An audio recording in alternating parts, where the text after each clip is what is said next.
I grew up in Southeast Saskatchewan, so small town mentality, you know, you get to the big city, Regina, and you get an opportunity to build a stadium, which is once in a lifetime.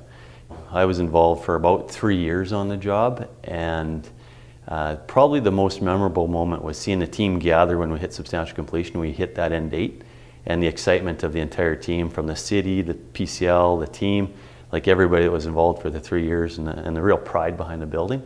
That was pretty impressive, pretty cool to see. When you're able to take your family, both the generation before and the generation after, there's a legacy there. And my parents are both, it surprised me by, you know, they'd send me an email saying, "We're proud of you."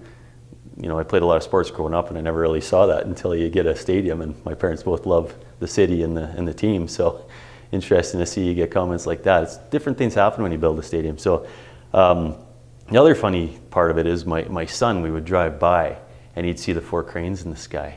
And he always thought that I was operating the cranes. When we talk about building a stadium, he'd say, "Oh, Dad, is that your crane?" And I'm like, "Well, no." "Well, what do you do, Dad?" "Well, I sit in the office." You know, I talk to people, I work through a lot of things. "So you don't actually operate the crane, Dad?" "No, I don't operate the crane." So, you know, it's kind of clarifying for a 4-year-old who's now 6 what I actually did. But I think one of the first times was the test event #1 with the Rams and Huskies game. So I don't think I watched a play. I watched people on the concourse walk around. I watched people go into the washrooms, use the washrooms, and how surprised they were to see that there was a lot of fixtures in there.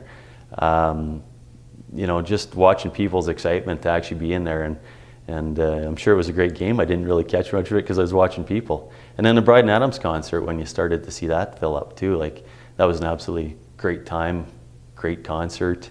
Again, watching how the facility operated and all the people, how they entered the lower bowl and everything else was great, and really looking forward to the July 1st game.